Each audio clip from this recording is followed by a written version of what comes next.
Good morning, everybody. This is Jeff J. Brown, China Rising Radio Sinoland, in, I always have to remember this, Chiang Mai, Thailand, after so many years in China. And today I have on the show Uriah Heep. How are you doing, Uriah? I'm doing fine. I'm doing fine. Thank you very much. Hey, listen, Uriah is an American expat currently living in China. He's a technology expert who has worked on secure locations for the United States military. He has been involved in the development of many unique and special systems and projects. He has been involved with legendary systems and programs that are today considered to be tinfoil hat conspiracy nonsense. He is now retired and living a quiet life, quiet and peaceful life outside of the United States. So thank you for being on the show today, Uriah. Thank you very much. Hey, well, listen, for all the friends, fans, and followers of China Rising Radio Sunlight out there, Uriah is on the show today to talk about the Wuhan coronavirus. But before we get to that, Uriah, please introduce yourself and tell us how you became a journalist. Sure enough. I was retired from my parent organization in 2006. And after decommissioning, I moved to China to start a new life and quietly retire in peace. Now, the funny thing is, after I was decommissioned, I became motivated to write about my experiences, and it became an obsession. And I couldn't stop myself. It was like I was some kind of possessed demon, I just couldn't stop writing. If you ever watched the movie Knowing by Nicolas Cage, it's like that. I'm just pouring things out of me. Now, I'm forbidden to write about things that I've been directly involved in over the last 30 years. But however, I can write about contemporaneous events from my point of view. Now, in the process, an insight into what the United States government is involved in and the kinds of things that I am aware of becomes apparent, if obliquely. Mm-hmm. Thus, I'm writing about food, I'm writing about animals and my experiences and my opinions. And if you listen to what I have to say, you can get a good idea of the true picture of what's actually going on. Yeah, absolutely. Well, needless to say, the coronavirus is 24/7 in the mainstream media. It's saturating the headlines. What were your first impressions when it really got picked up in lockstep by what I call the big lie propaganda machine, the BLPM? Well, okay. Well, first of all, give you an idea. I write about my life and observations. One of the first things I wrote on my blog and on my post was the differences between Chinese playgrounds and American playgrounds. American playgrounds are for retarded children in wheelchairs, and Chinese playgrounds are for trapeze artists. All right, it's like night and day. And you've got 5-year-old kids climbing up ladders that's 6 stories tall and all kinds of weird stuff like that. So basically, what I do is I write about what I see around me, and I write about my life. Now, the big thing now is this Chinese New Year. Now, people don't understand, especially in the States, that Chinese New Year is a big event. Yeah. It is not 1 day holiday, 2 days holiday, a week holidays. Things close down for 2 weeks to a month. Mm-hmm. People spend their entire year saving up for the holiday. Factories close, people save up their money all year, they work really hard, and then in that 1 month, they live life. And it's a celebration of eating and drinking that lasts at least 10 days long, and that's what I was expecting. And so when we came on up, we arrived, we met relatives, my family, we went up north, and we had a meal, and we started beginning the festivities, good food, seafood, fine libations and alcoholic beverages. We're getting drunk, we're hugging each other, everything's fine and dandy. Then Chinese New Year's Eve happens, and it's quiet. It's like Christmas. It's a quiet time with the family. And the next day, all of a sudden, all of our cell phones light up. Everything's canceled. Everybody has to go into their homes. Drones are flying all over the place. Police are making sure nobody's on the roads. There's car inspection checkpoints everywhere. Entire cities are locking down. Normally, this week is just fireworks 24/7 for like 2 weeks. It's to chase away the bad spirits. It all ended. It became quiet. It was like a zombie apocalypse. And it's not just the town we were in. It's not just Wuhan. It's not just Shanghai. It's the entire friggin' nation. Our friends, or my friends who are in the military, suddenly are called up to go to base. Everything became absolutely unreal. Now, meanwhile, I'm an American. I'm an expat. And I'm reading what's going on. And it's like crickets. The U.S. News says there's nothing to worry about. The flu is worse, they said. No nation puts but people, listen, no nation puts their entire people under lockdown for the flu. Nobody does. Now, what's different is that everybody's got cell phones, Soji, and so we're reading and communicating with each other. We use WeChat, we use TikTok application, we use QQ, and all of a sudden people are taking videos. And you're seeing these videos, and some of the things that you're seeing are the videos of how rapid an onset this illness is. You've got a guy, he walks into an elevator, suddenly he's a little tired, he yawns and he collapses. He tries to get out of the elevator and he stumbles and dies. You've got a woman carrying babies on a bicycle, okay?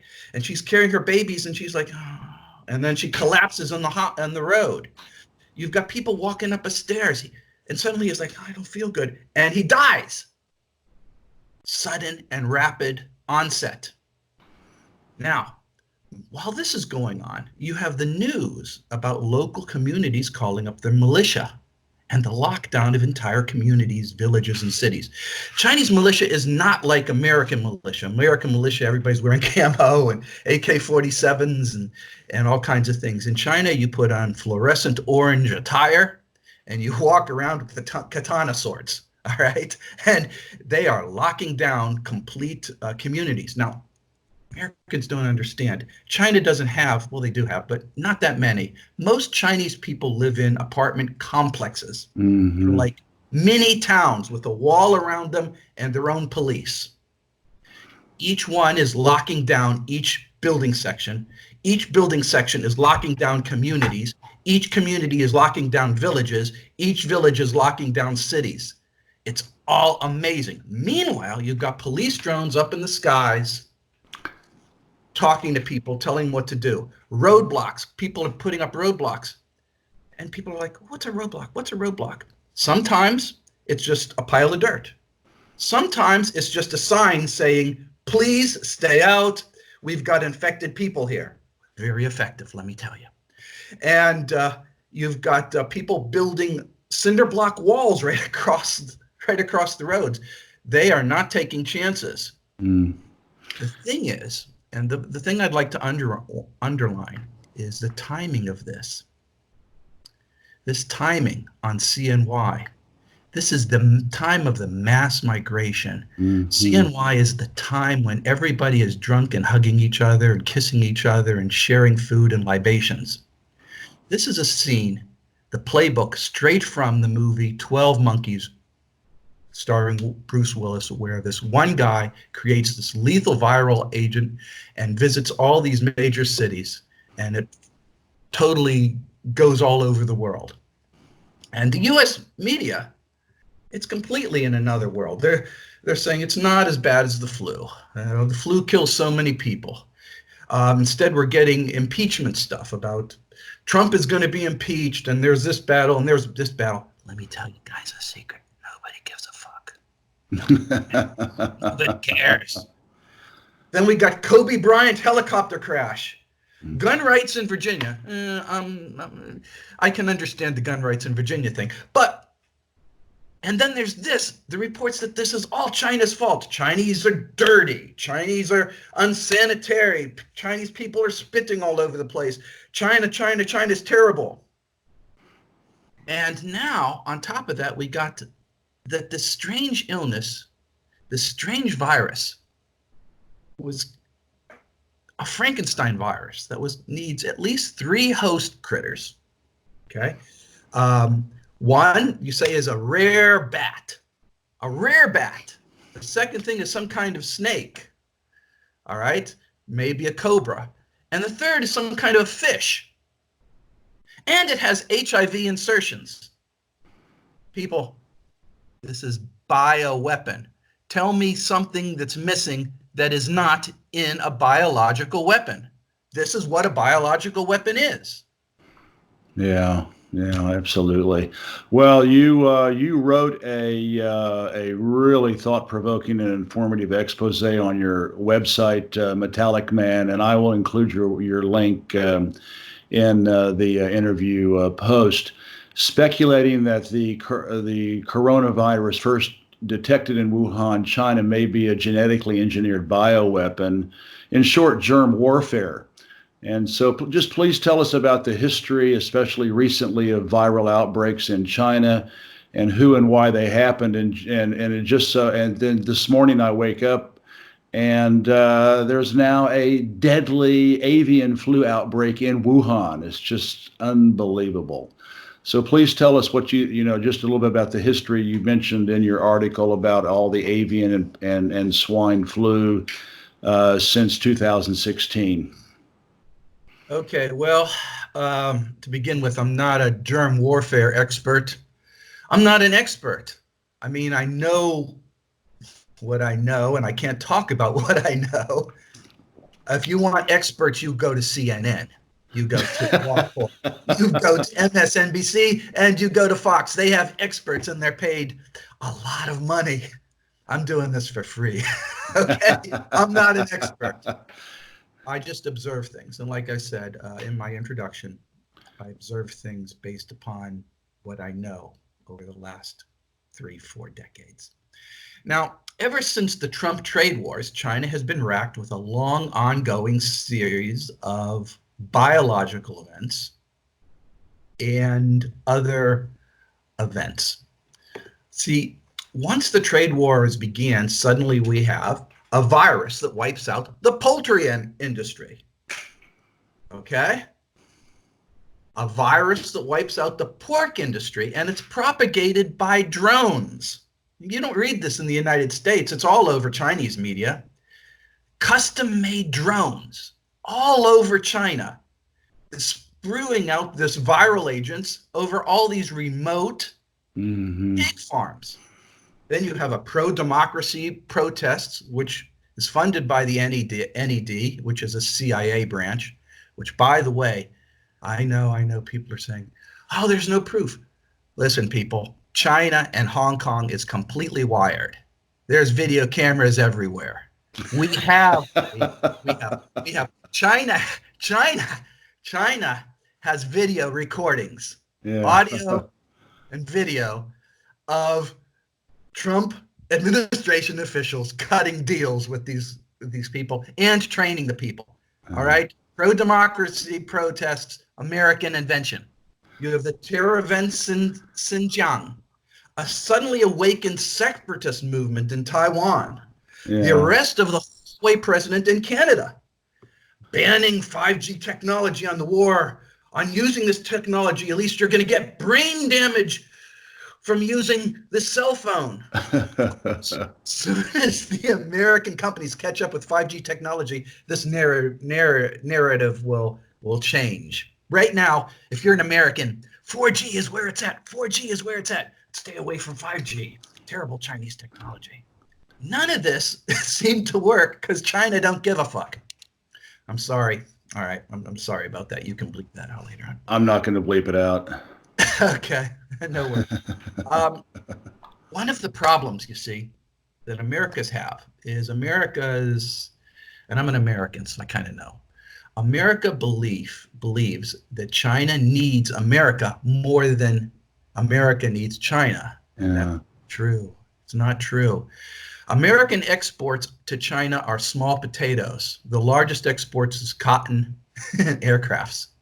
Chinese exports to America are also really tiny. Now, I know it doesn't look that way because seemingly everything in the USA is made in China. Yeah. But Chinese exports to the USA are only 11% of the total exports by value. 11%. China could stop exporting to America and be down 90%. It's not going to break China. Thus, trade restrictions have a very small effect on China. And the only way for America to get China to abide to America's desires is to use other means, other ways of persuasion. And other means apparently means revolution, death, and biological warfare. And now we have this new, very lethal, very contagious, very stealthy. It's got a two-week incubation page where people are contagious as all get out. Viral attack. Coincidence? Listen, if there's one thing I know, and listen to me here, there is no such thing as a coincidence. Yeah, yeah, absolutely. Well, so basically, it's good to know what. So obviously, the Chinese are going in such amazing lockdown because they know that this bug is not just some sort of bad flu. So that's very interesting to know. And you just mentioned there's no coincidences. Well, let's talk about this. There has been some very curious foreshadowing that happened just before the Wuhan outbreak. And give me a couple of minutes because it's quite fascinating. A foundation had been created to come up with global strategies if there was ever a global coronavirus epidemic. Imagine that. It included Bill Gates. They had a high-level meeting recently to discuss this very same scenario. John Bolton, by the way. John Bolton. Yeah. John Bolton and all these American military and powerful people were there. Then a couple of Chinese scientists were evicted from Canada's level 4, I call them bioweapon. They say biosafety, but I call them bioweapon laboratories. The Wuhan lab received an unannounced package of coronavirus from this same Canadian lab, whereupon the Chinese lodged a complaint. And then China and Russia have both made official complaints that the United States was using bogus NGOs to collect thousands of their citizens' DNA, which was all sent back to America. And you mentioned Harvard University was involved. Then and then this is the kicker. Then 2 weeks before the Wuhan outbreak in early December, 300 U.S. athletes went to Wuhan for 2 weeks to participate in the military World Games. And if you all don't know what that is, that's sort of like an Olympics where the athletes they're athletes, but they have to be a member of that particular country's military. Whereas obviously these 300 American soldiers had lots of opportunities to get out in the public and see Wuhan. I mean, we can't make this stuff up, yet it happened.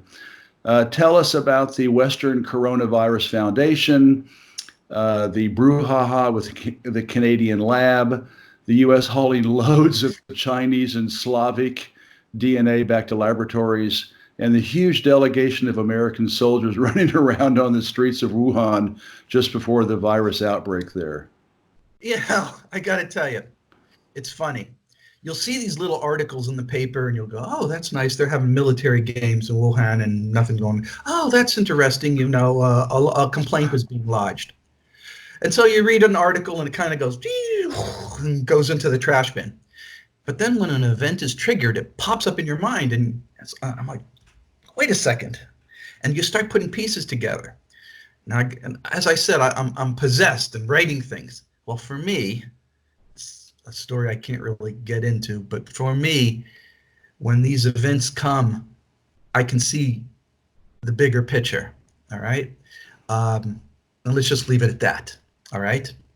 So when this event occurred, and I'm sitting in the middle of it, I'm wearing the masks. All right. I'm putting on the gloves. I'm locked in the house. And all of a sudden, all sorts of puzzle pieces start to fit together. Yeah. Isolated, they don't mean anything. A Olympic Games here, a complaint over there, a event in a lab over there. But if you put them all together, it points a very, very damning picture. Firstly, let's talk just a second here about the pork shortage, which was germ warfare by drones. Now, you don't hear this, you don't read this in the United States media, but all over the China media, it's police are arresting people and they're picking up all these custom-made drones out that all these criminal elements have. All over the nation during the height of the Trump trade war, the drones were flying back and forth, spraying lethal viral agents to kill pigs. And this was during the height of the trade war. Each time an agreement was reached, the negotiation team from the U.S. placed more demands, most of them were totally ridiculous, and then walked back from the table. And things started pressuring China. Now, the idea that drones would spread a virus is intriguing. Now, I'm going to talk to you as a technology wonk. Think about it for a minute. It's not just that drones were being used. Who designed and modified the drones? You telling me pig farmers all over the nation decided to modify a drone? Who manufactured and modified them so professionally? These are professionally modified drones. Somebody designed them. Somebody got on a CAD system, designed the parts, went to a factory, had the plastic parts professionally injection molded. People, that takes at least 30 weeks to do, okay? On a short run, all right? They had to have special electronics installed. Well, you can probably do that in somebody's basement, but nevertheless, how were the drones in the south of China identical to those in the west of China, identical to those in the north of China, identical to those in the east of China? Somebody flooded China and agents with these professionally manufactured viral spraying drones. How can the pig farmers get a hold of the exact viral agent? It's not just the drones. Do pig farmers know how to create viral agents to kill pigs? Did they say, oh, that pig died, I will go over and extract the viral agent from it and I will spray it over here? No. How did they do it? How do pig farmers even know how to handle viral agents? Do you? Do you know how to handle a vial of viral agent and put it in a spraying system? Do you mix it with water? Do you make it into an aerosol? How do you handle it? It's a pig farmer. And how do they know how to design, build, construct viral spraying mechanisms? Do you know how to construct a viral spraying mechanism? I'm an aerospace engineer. I know. And even that, I'll have to sit down and look it up. It's not common knowledge. Now, meanwhile, the United States media isn't reporting on the drone use to decimate the pork industry. Okay? So this event, and suddenly the entire nation goes into lockdown. I have to ask what's going on. So I did some casual sleuthing. In 2018, the United States patented a very similar virus. They set it up and applied for a patent in 2014. Okay? Now listen, the news media is saying it's just a natural virus. If this virus was natural, why did the United States patent it? Okay? Then, after that happened, all the Chinese researchers were shut out of related biological viral research centers in the United States and Canada. Why were suddenly all these researchers put out during 2019? Mm-hmm. Then you had that meeting that you talked about with the Gates Foundation. Not only were the power players, the Gates and military and political figures involved, but you had some neocons that were on the Trump trade negotiation team involved. Then the very next day, you have a meeting on Tuesday. Wednesday, the very next day, American military are in Wuhan. 2-week incubation period. And they were there for 2 weeks. And then the first cases pop up. And Imagine that. and they don't Coincidence, right? and they're not going to get sick because the Americans hauled off all that Slavic and Chinese DNA to make sure that it most that it focuses on on Chinese DNA. Yeah. So isn't that something? It's a custom tailored virus that it kills Asians, keeps Caucasians safe.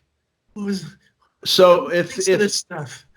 just for those drones, because I heard that it was possibly developed at the Richard Lugar bioweapon lab in Tbilisi, Georgia, and then all of a sudden there was a little outbreak in Russia, but nothing really happened because the population is so sparse. And then it just like leapfrogged to China, and then it was just like leapfrogging all over China. So that what you're suggesting then is that there's obviously some fifth column saboteurs in China. Obviously, if a white guy was running around the neighborhood, or these drones, can they operate them from outside of China, or are there some turncoats in China doing this? The people they are arresting, I've seen videos of it. The people that they are arresting are Chinese citizens. Okay, so they're turncoats, and they have, the Chinese are very closed mouth about it, but yeah, it's obviously turncoats. Okay, wow. These are Chinese citizens, and they're pretty predatory. Wow, sorry to hear that. Yeah, so am I. Well, listen, going back, this isn't the first horrifically mediatized flu outbreak against China. Going back to the 2002-2003 flu season's SARS outbreak, how do you put it in perspective relative to what has happened in China in the last few years? I mean, they seem eerily similar. It's just bizarre. It's almost like rewind and repeat. It is rewind and repeat because they are similar. Wuhan is the very epicenter of the Han population. Okay, it is the middle of it. If you were to take a compass and draw a circle with Wuhan in the middle, you would cover 90% of Chinese population. Yeah, it is the very center. But if you want to go to a place that eats snakes and bats and everything, it would be Guangzhou, not Wuhan. Okay? Yeah. All right? Guangzhou has far, far more of these kinds of markets than Wuhan. And something I do want to say here.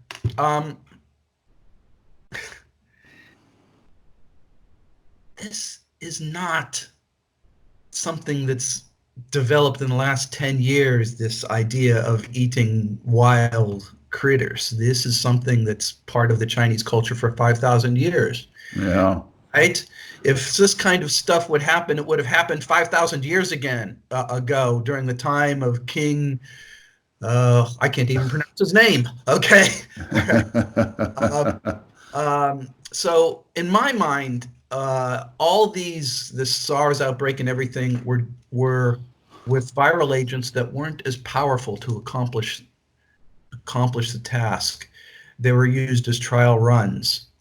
Now, the advantage of these trial runs is, as the instigators who developed these systems were improving their weaponized research, so has China been in combating it. Yeah. All right. The SARS outbreak wasn't treated anywhere like this is being treated. And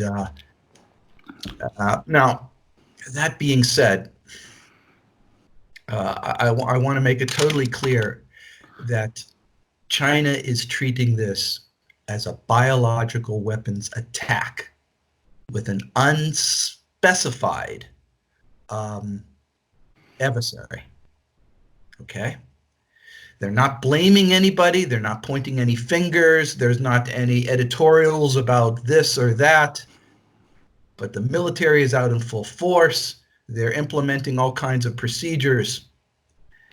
And the reason why I wrote this and the reason why I'm talking to you right now is because I am scared to my shivvies.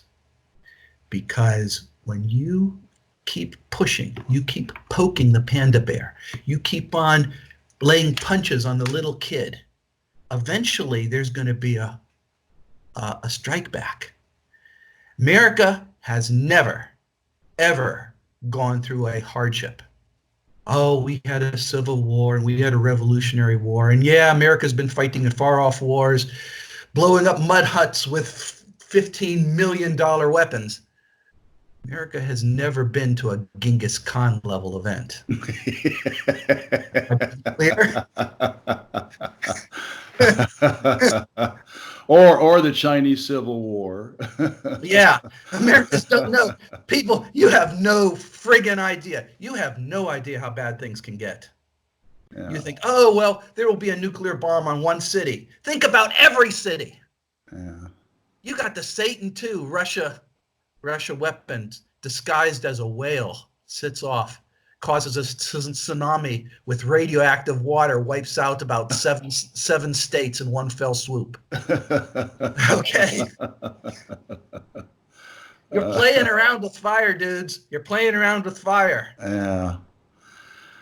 Hey, listen, one thing that, my friends, fellow writers and journalists, and you've also mentioned it too, is, I find it curious that these mediatized viral outbreaks don't happen in other places in the world. I mean, I was sitting there swimming the other day, and I was just thinking of all these places like the Nile Valley has 100 million people plus their livestock concentrated on this narrow strip of land, in much less sanitary conditions than China. Nigeria has almost 200 million citizens in very crowded cities with pigs and chickens living with them. Bangladesh has 160 million people, half the USA population, living in an area the size of the United States' West Virginia. Jam-packed Jakarta, Indonesia, 11 million inhabitants, which happens to be the same size as Wuhan, with open sewers running in the streets. And then how about the tens of millions of people living in, huge squalid slums across Latin America? And then the most obvious case is India. 2.5 million children suffer from starvation there, and 1.5 million of them under the age of 5 die every year, along with 700 million people who have no toilets, defecating and urinating everywhere. Why don't these places and so many other perfect socioeconomic petri dishes around the planet not seem to have big viral outbreaks? And yet right now it's only China and Cuba that are under the gun. Cuba now has another brand new dengue fever. So right now it's China and Cuba. What's going on? Well, people believe what they want to believe. Okay, if you're in America, you're being fed the America media, which is deep state. They tell you what you want to believe. They tell you that outside the American borders, it's a dark, dark, dark place filled with squalor and terrible things, and you need to hide inside the United States. And Jeff, that's not true. Yeah, yeah. People, the rest of the world live in middle-class lives. They've got houses, lawns, ATM machines, toll booths. All right. They're living, it looks, in a lot of ways, it looks like suburbia, the rest of the world. Okay. But you're being fed this nonsense, and it's creative. The nonsense that's being fed to Americans is very, very creative on both sides. All right. You've got the conservatives and you've got the liberals. Of both sides, it's just media nonsense. When the Hong Kong pro-democracy, America's set up as a republic, guys. But anyways, when the pro-democracy protests were going on, they had different groups dressing in different attire. You probably weren't aware of that. One group would dress wearing all black, the Hmm. Antifa wing. The other group would have America flags and Pepe the Frog. And then they had these embedded NGO journalists who would then take the pictures and everything and put Yeah. it to the conservative paper and put it to the liberal paper so that the Americans were united in supporting the pro-democracy movement. That's what happened in Hong Kong. Now we have what's going on right now. There's no need to parse the facts right in front of your face. Germ warfare is a tool being used by the United States government to control nations that cannot be persuaded by other means. Hmm. Are the attacks only in China? Because China is a rising nation, and America does not want to share that rise. You do not, and this is my big problem I have right now.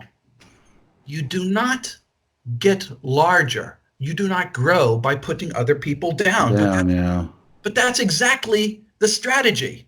The belief is if you collapse China, America will get larger. It doesn't work that way. It never works that way. It doesn't work that way in personal relationships. It doesn't work that way in work. And it doesn't work that way with nations. So why are only these attacks against Chinese people and livestock, with a couple of exceptions like you just mentioned? Why not donkeys, cats, dogs, camels, snakes, frogs, turtles, birds? Okay? I'm telling you, the intensity, the frequency is timed to coincide with the Trump trade wars. Every aspect of this event fits a biological warfare model. Yeah. It does. If there's one thing I know, and I can't tell you about these things, the propagation, the implementation, the type, the systems that this viral agent uses is a biological weapon. Yeah. Now, you don't have to believe me. I'm not an expert. You can go to CNN. They've got experts. They'll tell you that that this is nonsense. Just keep in mind one point. The Chinese government is treating this as biological warfare, and that's all that matters. Well, obviously, with their incredible reaction to it, it's just unbelievable. Listen, going back to Wuhan, the MSM, and this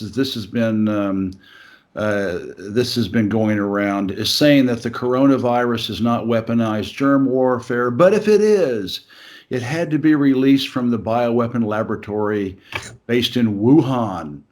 Yet it defies belief that Baba Beijing would put a biological weapon lab in the middle of a big metropolis. And as a counterpoint, the U.S. bioweapon lab, Fort Detrick, is far away from Baltimore and Washington, D.C., inside a secured area of 490 hectares. And Britain's is in Portendown, which is isolated in the countryside, sitting in a 2,800 hectare safe zone. So, and I just saw something that, again, this is now going around. The Chinese have a bioweapon laboratory in the heart of Wuhan.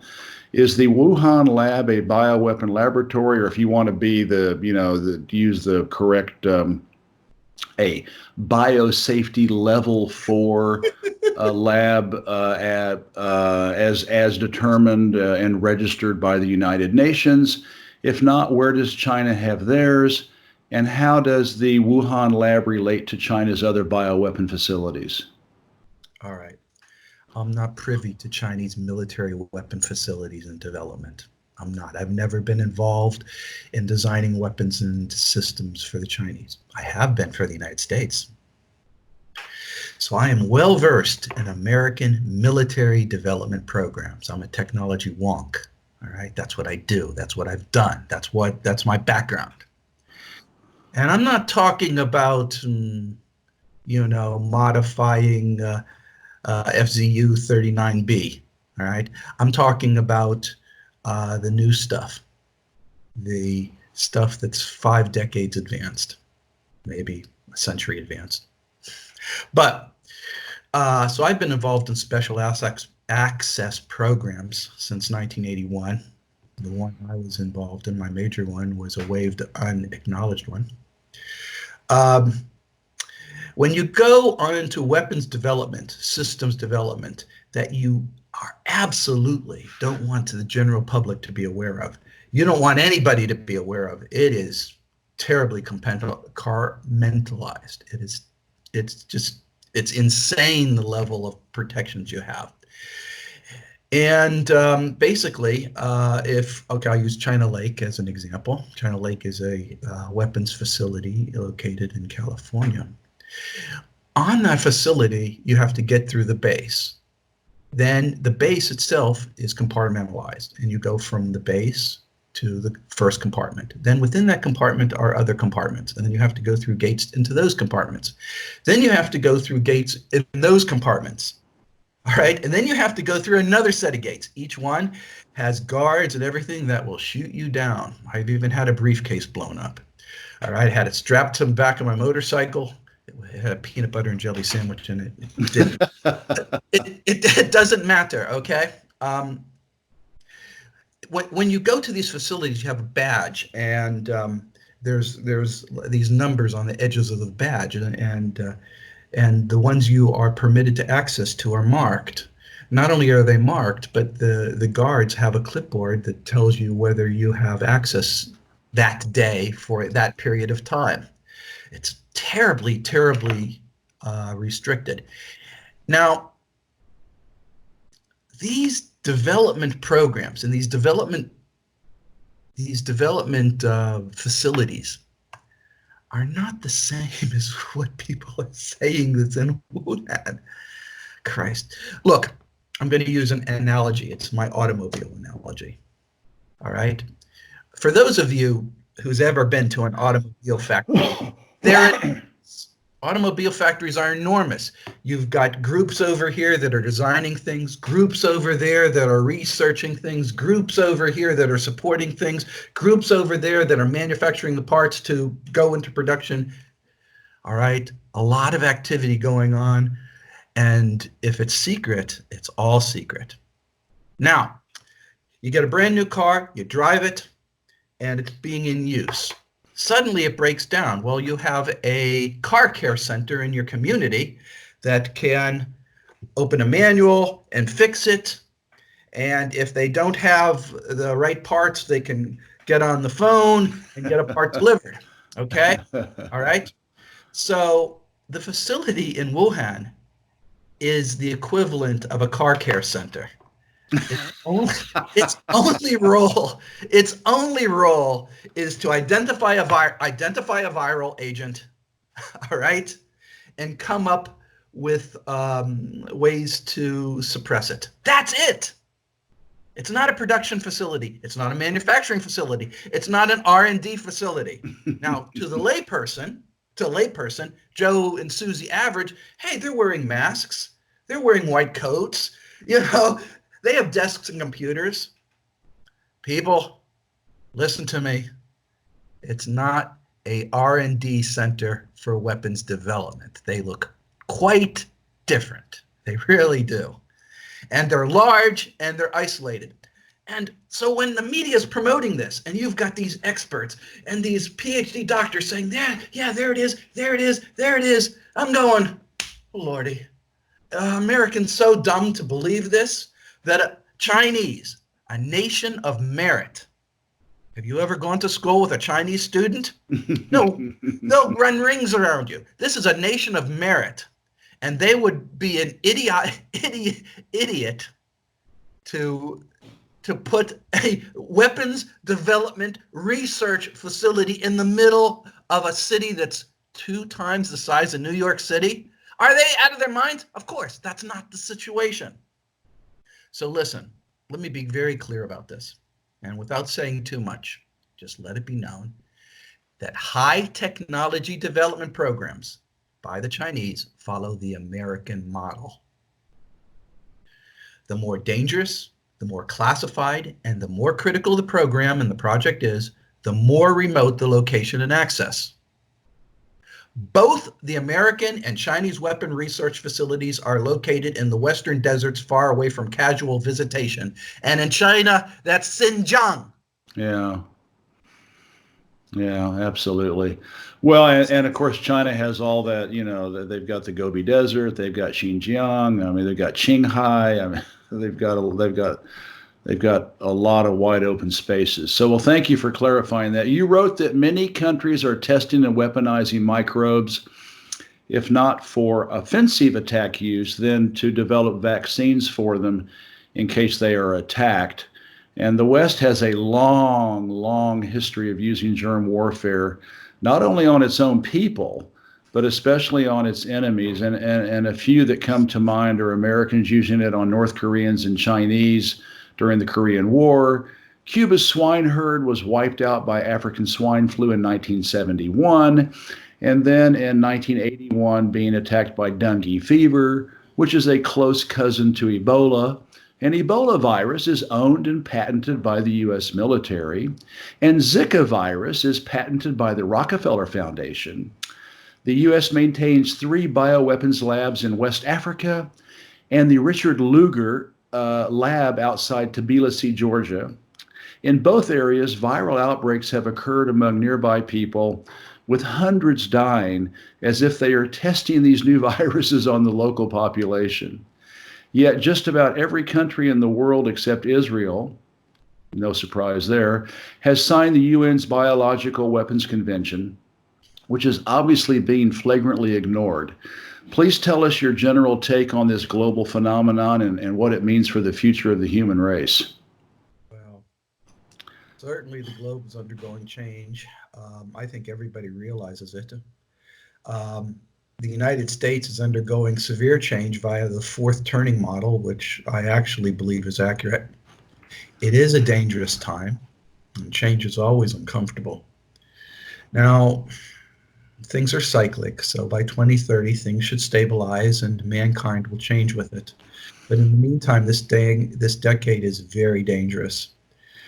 There will be a shakedown of sentience into defined vectors. Most people don't know what the heck I'm talking about. But sentience, human sentience, is undefined right now. It's all over the place, and it needs to be It needs to settle to a defined sentience. And the sentience, will I be selfish or will I be helpful, basically? And it's going to settle down, and that's what this is all about. In short, the world will either be a paradise or a terrible, terrible nightmare. And I have no idea what's going to happen, and I cannot predict which. All I can do is sit back and with my face mask on of my isolation. Well, hopefully, the win-win concept being promoted by the Chinese and the mutually beneficial cooperation and trade will win the day. What are your current before we say goodbye? What are your current plans as far as journalism, etc.? Well, I'm continuing to work on write about my life. I can't stop writing. It's maybe it's a mental illness. It's just driving me crazy. I just got to write, and I write about things that's important to me.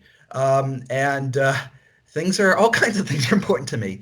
Beer, nice sandwich, pretty girls, dogs, playing with dogs, kids, and that's what I'm doing.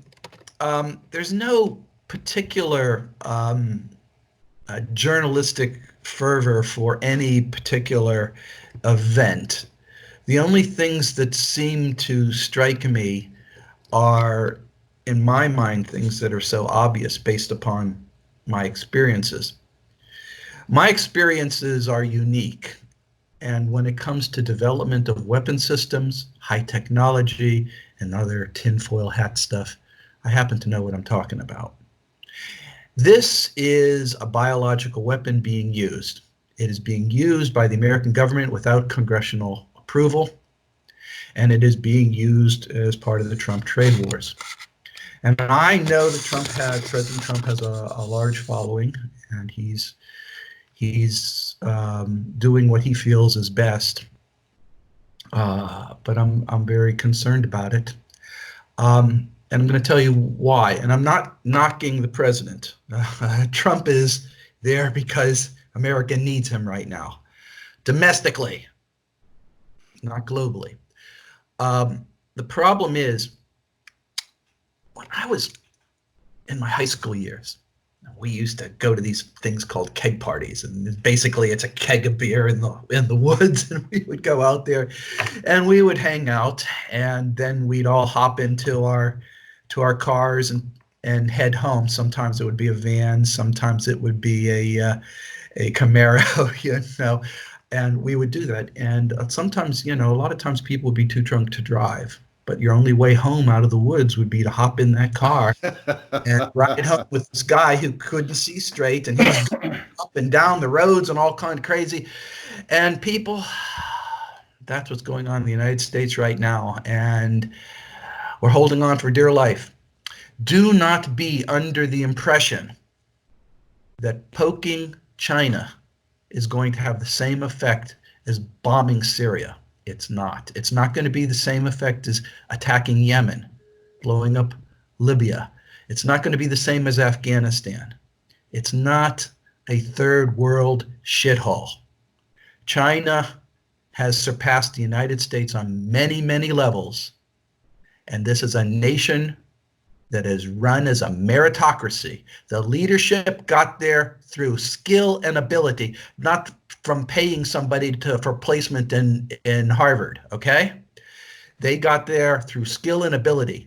These people know their business, and they are handling it, and I am very convinced they're handling it quite well.